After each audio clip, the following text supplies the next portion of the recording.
Paul Polman, chief executive of Unilever, is a considerate fellow. Instead of infuriating either Theresa May or her Dutch counterpart, Mark Rutte, at a delicate moment in the Brexit talks, he will do so at a later date. The Anglo-Dutch consumer goods giant had said it would choose between London and Rotterdam for its sole headquarters by the end of this year. Now the announcement will come in due course.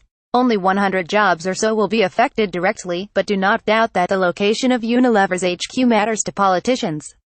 Look at what has happened since April, which was when the Dove Group launched the review of its dual-headed Anglo-Dutch structure.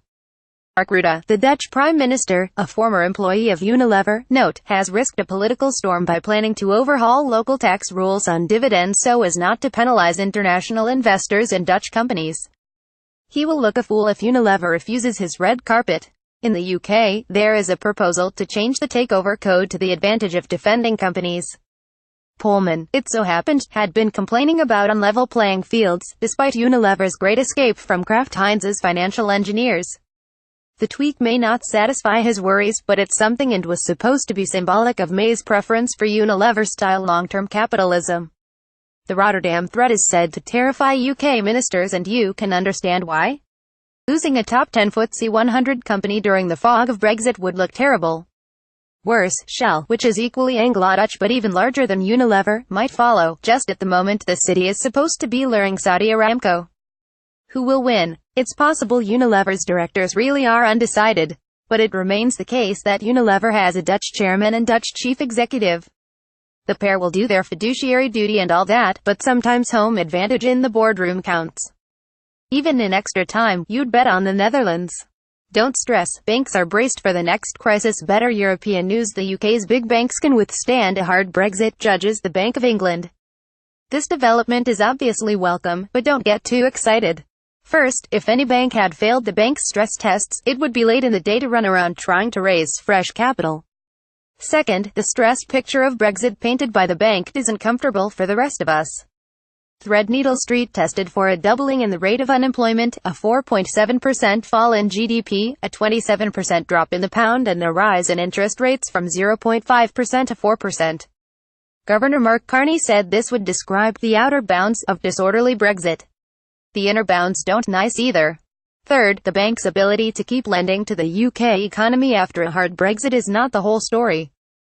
The bank takes account of management actions, including the sacrifice of shareholders' dividends. If dividends were to be banned, share prices would fall, and, since the average pension fund has a good helping of financial stocks, most of us would be poorer. Still, let's not panic. It is also plainly true that the UK banking system has been transformed from its junk-ridden and over-leveraged state of 2008. The bank reckons banks now hold £222 billion of the best type of capital, an increase of £115 billion from the depths of the financial crisis. Is that enough? Nobody really knows until the next crisis arrives, but resilient, the bank's word, is a credible description. Time is up for London Stock Exchange CEO Xavier Rutte. The chief executive of London Stock Exchange should take a hint. It's time to bow out. Certainly, the Carney cavalry is not about to arrive to save his job.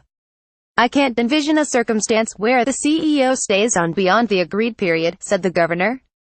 So, tough luck. The children's investment fund TCI, the hedge fund that had called on regulators to intervene to resolve what it calls a corporate governance crisis. TCI wants Donald Britton, the LSE chairman, to be sacked and Rutte to continue his successful stint as boss.